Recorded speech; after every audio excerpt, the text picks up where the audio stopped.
The morning sun painted the vast Texas plains in shades of gold and amber as Samuel Morrison rode his old mare Buttercup along the fence line of his sprawling ranch. The autumn wind carried the scent of dried grass and distant sage, reminding him that winter would come sooner than expected. At 62 years old, Samuel had grown accustomed to the rhythms of the seasons and the predictable loneliness that came with managing 3,000 acres by himself. His weathered hands gripped the reins with the easy confidence of a man who had spent 4 decades in the saddle. Yet his heart carried the weight of countless quiet evenings and empty conversations with only the wind for company.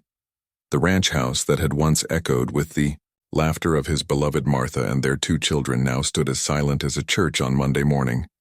As he approached the eastern boundary where his land met the old cattle trail, Samuel noticed something unusual in the distance. A small figure, huddled beneath the spreading branches of an ancient oak tree. Something about the stillness of the form made his chest tighten with concern. He urged Buttercup forward, her hooves creating a gentle rhythm against the hard-packed earth. Drawing closer, Samuel could see it was a young woman, probably no more than 25, with dark hair that caught the morning light. She sat with her back against the rough bark, clutching a canvas sack to her chest, like it contained all the treasures in the world. Her dress, though simple and travel-worn, was clean, and her posture spoke of quiet dignity, despite whatever circumstances had brought her to rest beneath his tree. Samuel dismounted slowly, his joints protesting the movement, and approached with the careful respect he had learned to show all creatures, both human and animal, who seemed wounded or afraid. The woman looked up at him with eyes that held equal measures of wariness and exhaustion. Her face bore the telltale signs of someone who had been walking for days under the unforgiving sun. "Morning, Missy," Samuel said, his voice gentle as morning rain. "I'm Samuel Morrison, and this is my land, though you're welcome to rest here as long as you need." The woman studied his weathered face, searching perhaps for signs of the cruelty she might have encountered elsewhere. When she spoke, her voice carried the soft accent of someone raised far from these plains. "I'm sorry, sir.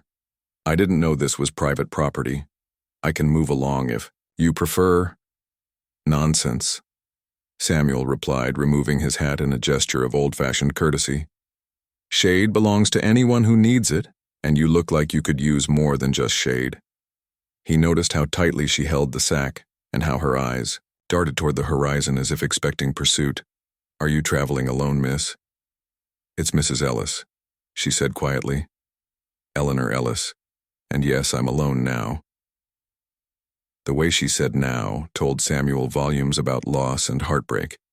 He had heard that same tone in his own voice during the first years after Martha passed, when well-meaning neighbors would ask how he was managing. The sack in her arms seemed to pulse with warmth, and Samuel found himself curious about its contents, but years of living in wide-open spaces had taught him that some questions were better left unasked until trust had time to grow. "Well, Mrs. Ellis, would you allow me to offer you breakfast?" Samuel said.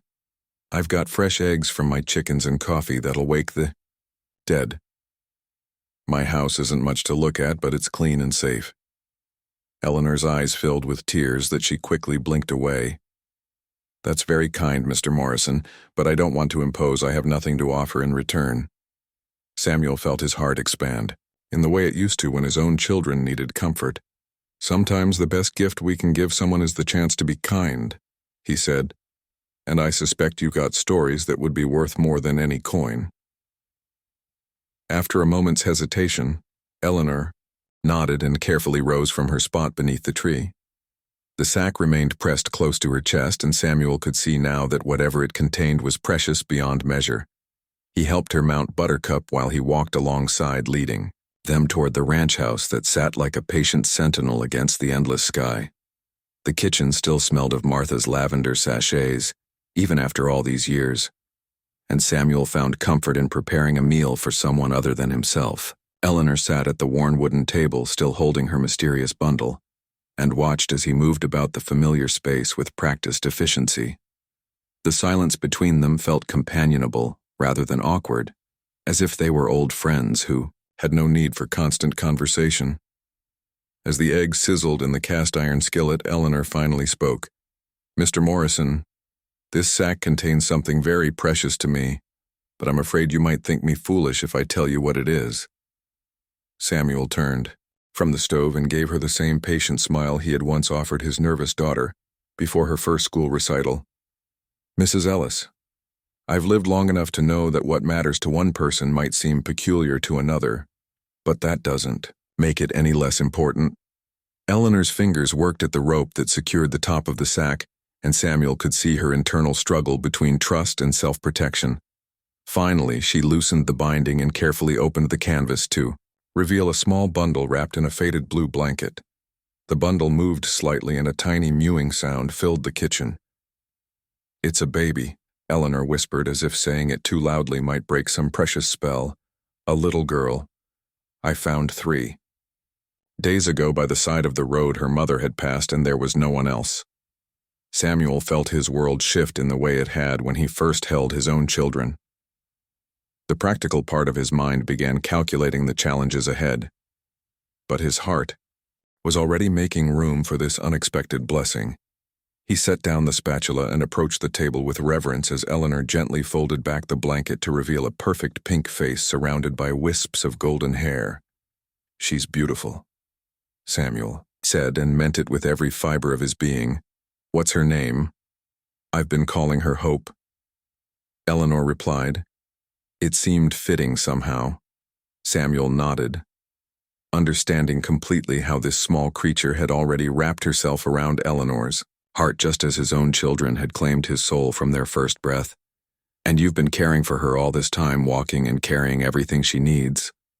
"I couldn't leave her," Eleanor said simply.